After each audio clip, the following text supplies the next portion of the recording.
राधे राधे गुरु जी। जी। मैं आसाम से आया हूँ, धुबरी जिला के रहने वाला हूँ। मेरा एक सवाल है गुरु जी। मेरा पिताजी आज 20 साल से लापता है। तो मेरा जो बंगाली समाज का होता है तो वो साथ कहते हैं, तो उसका करना सही है कि नहीं करना चाहिए? क्या सही है, एक बार फिर पूछो। मेरा पिताजी 20 साल से लापता है। लापता, ठीक है। तो जो साका सिंदूर रहता है ना, मेरा मम्मी अभी तक पहनता है। क्या करते हैं माँ? साका सिंदूर जो। अच्छा, सिंगार। हाँ। तो माँ भी तो कहाँ चले गए पिताजी? अभी कोई पता नहीं है कहाँ गया। हाँ, हो सकता है साधु बन गए हों। हाँ ठीक है, लेकिन वो अभी साथ जो करता है साथ हमारा बंगाली हाँ, भाषा तो में, माँ सिंगार कर रही हैं तो ठीक, तो है, क्या दिक्कत है? उसमें कर सकता है। हाँ, अभी ये कंफर्म थोड़ी है कि वो नहीं है। लेकिन मेरा गांव का कुछ समाज लोग है, हम लोग का मन में घर में आना जाना बंद कर दिया दूसरों समाज का, क्योंकि हमारा माँ जो तोरा नहीं है ना, विधवा नहीं हुआ है इसलिए। अरे भगवान, तो पति मरे तब ना विधवा होगी। दुनिया कैसी है, पति मरा नहीं हो विधवा कराना चाह रही है। ये आदमी है कि पजामा है? तो दुनिया वाले। तो गुरु जी आपके हिसाब से उन लोग को क्या कहना चाहते से आप? अरे काहे विधवा हो जाएगी, अभी पति जिंदा है। भाई 20 साल पहले कोई आदमी घर से निकल के साधु बन गया, तो साधु के शरीर में पति तो जीवित है, तो साधु के रूप में जीवित है, तो पत्नी विधवा थोड़ी मानी जाएगी। तो गुरुजी विधवा तभी ना होगी जब मर जाएगा आदमी। बताओ दुनिया वाले कैसे हैं? पति है और कह रहे तू विधवा हो जा। नहीं गुरुजी, उसका 20 साल से कोई पता नहीं है। अरे नहीं पता तो ये कैसे कंफर्म करोगे कि वो मर गए? फिर उनसे पूछो मूर्खों से कि तुम लाओ उनकी लाश लाओ। ये कैसे माना जाए कि वो मर गए? यदि जिंदा के सबूत नहीं है तो मरे के भी तो सबूत नहीं है, और जब मरे का सबूत नहीं है तो तुम्हारी मां सुहागन है। धन्यवाद गुरु। बिना सबूत के, बिना मरे के सबूत का कैसे मान लिया जाए कि नहीं है? हाँ, उसे अमर सुहागन कहो, अमर है और क्या है। वो जब तक जिंदा है तब तक सुहागन रहे, सुहागन मरे क्या जरूरत है चूड़ी फोड़ने की? गुरुजी प्रणाम जी। मेरा नाम चंचल मिश्र कौटिल्य, मैं काशी हिंदू विश्वविद्यालय से आया हुआ हूँ जी। मेरा गुरुजी यह प्रश्न है कि हम लोग कर्म को बड़ा माने या फिर भाग्य को। जैसे कि श्री कृष्ण जी जब गीता का उपदेश देते हैं तो कहते हैं कर्मण्येवाधिकारस्ते मा फलेषु कदाचन, और वहीं दूसरी तरफ देखें तो कहा जाता है, जैसे भर्तृहरि जी ने अपने नीति शतक में लिखा है कि यत पूर्वम विधना ललाट लिखतुम तन्मार्जितुम कहा क्षमा। और भी पंक्तियाँ कई सारी हैं, न च विद्या न च पौरुषम भाग्यम फलति सर्वदा। तो गुरुजी आप हमको अपना मार्गदर्शन दीजिए कि कर्म को बड़ा माने या फिर हम भाग्य को माने। आप कंफ्यूज हो गए हैं, क्लियर कर देता हूं, माइक लिए रहो। जी गुरुजी। कर्म से ही भाग्य का निर्माण होता है। भाग्य का पिता कौन है? कर्म। आपने कर्म किया अच्छा तो भाग्य बना अच्छा, कर्म किया बुरा तो भाग्य बना अच्छा। बुरा। बुरे कर्म से बुरा भाग्य, अच्छे कर्म से अच्छा भाग्य। अच्छा भाग्य। तो कर्म से ही तो भाग्य बन रहा है। कर्म 3 तरह के होते हैं, संचित, क्रियमाण और प्रारब्ध।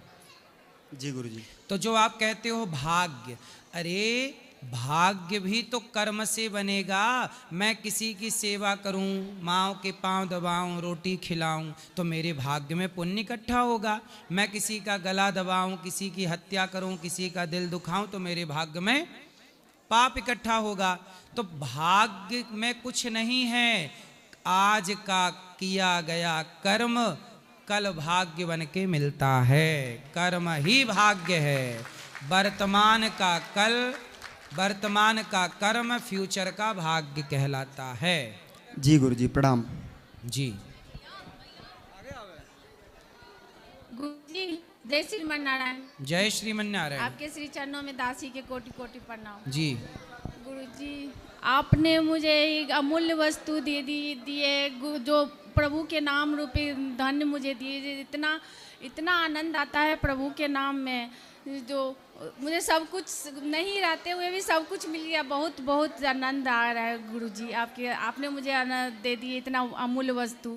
गुरुजी आपने बताए थे कि मरने से पहले 3 काम कर लेनी चाहिए, तो मैं 2 काम तो कर लिए थे। मतलब कि वो गोदान और एक काम नहीं किए थे जो अभी पूरा हुआ आपके कृपा से। वो भागवत जी का पोथी पाठ कर और गुरुजी क्या कहते हैं, आपने जो क्या कहते हैं मेरे मतलब गुरु का वचन और पति का परमेश्वर कहते हैं, तो पति के बात तो मानने चाहिए या गुरु के? पति की भी बात माननी चाहिए। तो पति नहीं कहते हैं, धर्म को उतना नहीं मानते। कहाँ पति? ये रूम पे है गुरुजी। आए नहीं? यहाँ नहीं आए हैं। क्यों नहीं लाए?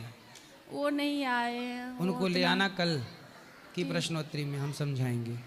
गुरुजी मैं फिर भी उनका बात नहीं मानती हूँ। क्या बात कहते हैं वो?